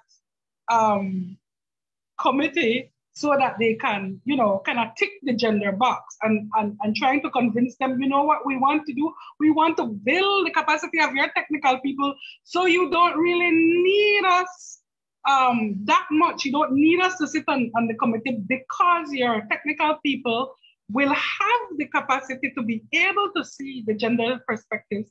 And then we're happy to help you with the, the more in-depth stuff.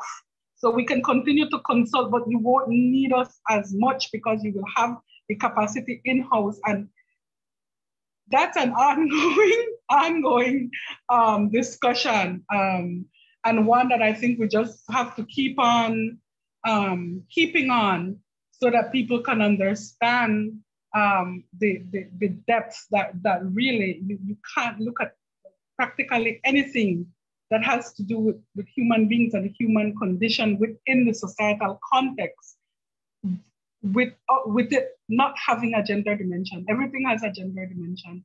And it's really about, the gender equity and equality is really about how do men, women, girls, and boys get what they need to survive and thrive. That's really what it's about.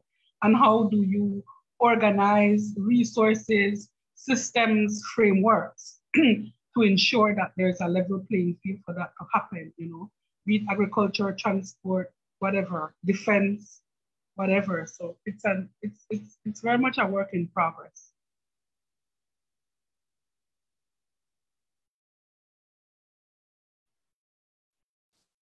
Do we have any questions or comments from people who are joining us on Zoom?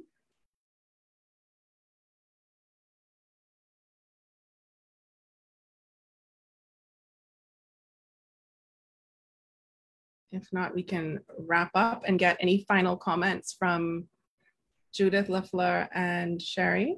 Anything that you didn't get to say or anything that you want to really drive home or something that you want us to think about as we call it a night?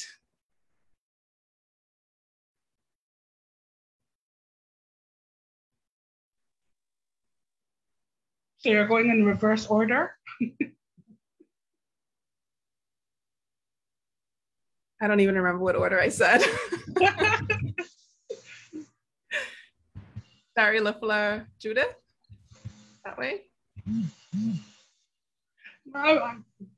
Sorry, yeah, I just wanted to say that this was a very, very interesting, wide-ranging, informative discussion, even for me to hear from different perspectives. I really want to continue to congratulate Equality Bahamas, Alicia, you and your group, because I listen to you all when I can on Wednesdays, and the deepening and broadening of understanding on these various topics that you bring. I think that it's useful, of course, for us to talk across the Caribbean. So I really do appreciate that you've brought us four together and other people on Zoom to talk about the common experiences that we have, to learn from each other, to look at different perspectives. So I truly do appreciate tonight's discussion. And I'm grateful to my fellow panelists as well I've learned quite a bit and my eyes has been open to quite a bit, particularly your story, Minister De Castro, about how you came to be in elected politics. So refreshing, and I think it's so uplifting in terms of the engagement of young people in the Caribbean.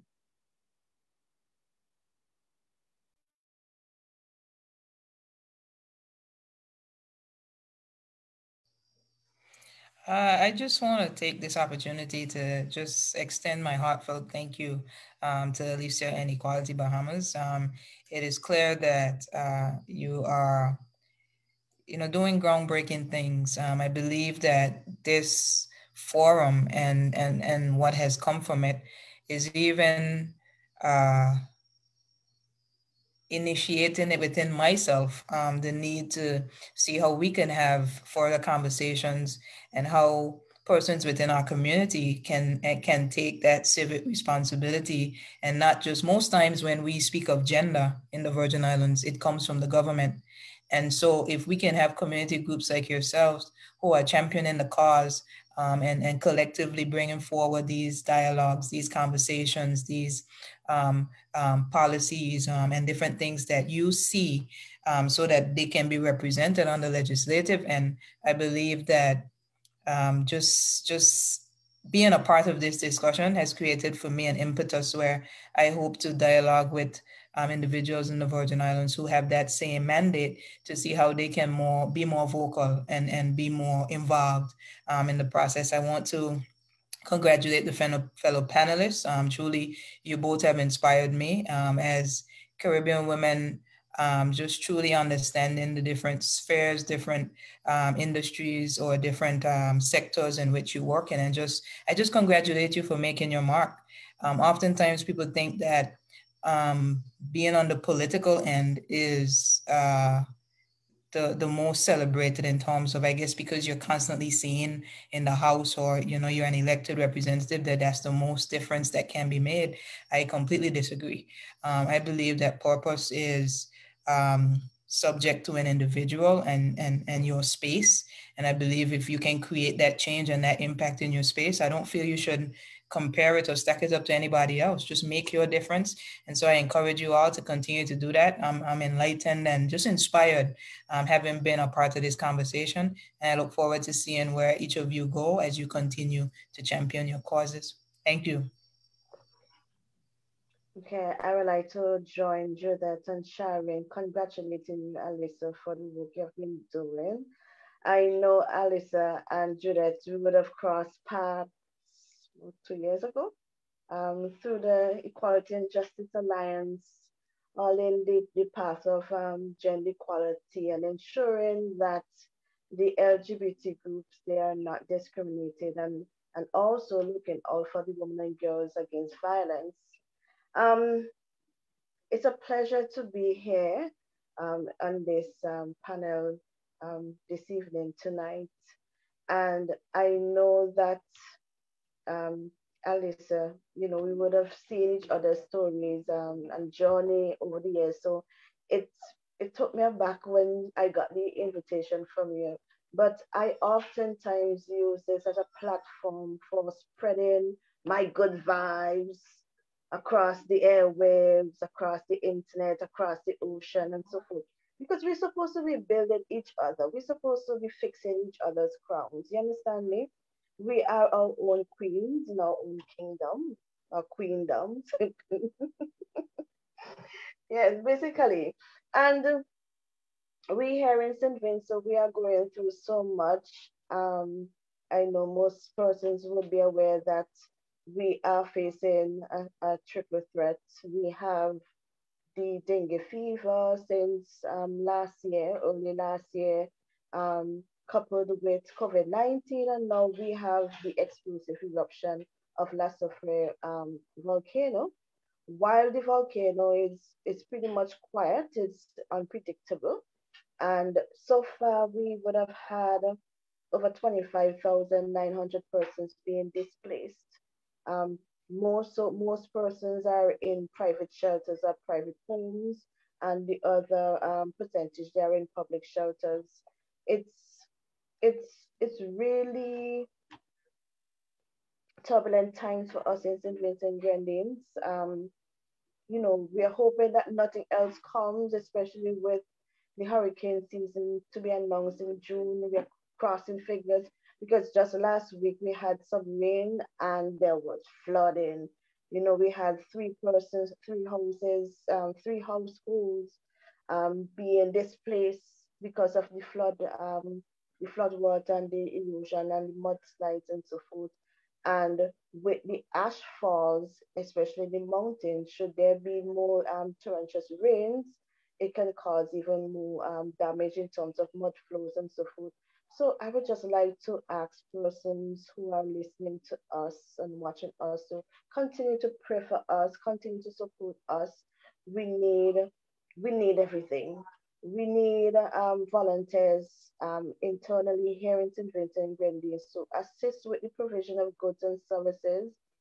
We within the Ministry of National Mobilization, we are seen as an essential service provider, and we would have been in the field from the time the evacuation order was announced, and even before then, even when the effusive eruption was declared in December, late December, the 31st of December, whereby we went out and did vulnerability checks. We wanted to ensure that we know where the vulnerable people are, so that in the event of an explosive eruption and people have to be evacuated, we can easily go in, mobilize them, and have places to go and what's that. But sometimes there's always a gap between plan and what happens.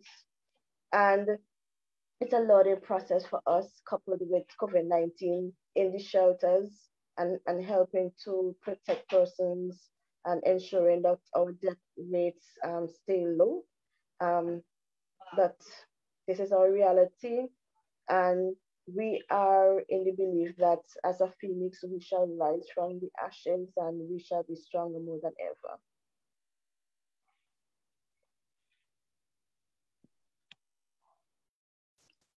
Thank you all so much for joining us this evening. We always love being in community with, other women in the region, because a lot of the issues that we face are quite similar. So it's nice to have these conversations across the region, and with an appreciation for, the unique challenges that do arise, but understanding the similarities and the opportunities for collaboration. So thank you so much for sharing your experiences and your knowledge, and we look forward to engaging with you all soon. I just wanted to let everyone know that over the last few weeks, we have been boosting relief efforts for Red Root SVG, which is based on the ground in St. Vincent, doing a lot of meaningful work to help folks who have been displaced. And so you can contribute to their relief efforts at the link that Alicia has put in the chat. There are also other organizations that are doing really great work, Spark SVG and Rise Bequia, right? That's right, Alicia? And so please, please, please donate, share information. We've all been there in the last 5 years, right? Where you're just facing catastrophic disaster that was sort of unexpected. And the Caribbean has been battered sort of year after year. So please donate if you can. And follow us on Instagram so you can stay up to date with everything that Equality Bahamas is doing, as well as, our sister organizations around the region.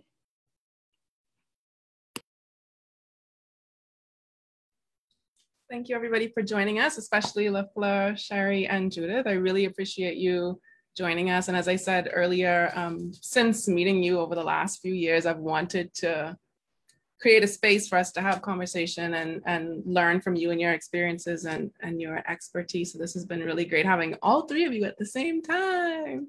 Hopefully this will not be the last time that we engage. We'll definitely have to keep in touch. There is, like Lauren said, there's so much that we can learn from each other, and it's really important that we continue to build feminist solidarity, regional feminist solidarity. So you just never know when you need someone. And as we continue to build and expand our network, we always know that there's someone that we can call on when there's a need and there's a gap that we need to fill. So many thanks to you. Thank you to everyone who has joined us for this conversation in Zoom, and those who joined on Facebook, and those who are watching the recording. Women's Wednesdays is happening every month, usually the first Wednesday of the month from 6 to 8 p.m. EDT or EST, depending on if we're in daylight savings time or not. Follow Equality Bahamas. We are Equality 242 on Twitter, Facebook, and Instagram. If you are on the mailing list and you're not getting the emails, it means it's going to your promotion tab or your spam tab. So just check to make sure that you mark it as safe so that it can land in your inbox and you don't miss out on any of the upcoming events. Over the next few weeks, like I said, we're gearing up for elections and building this feminist agenda for the election so that we come with our own set of demands.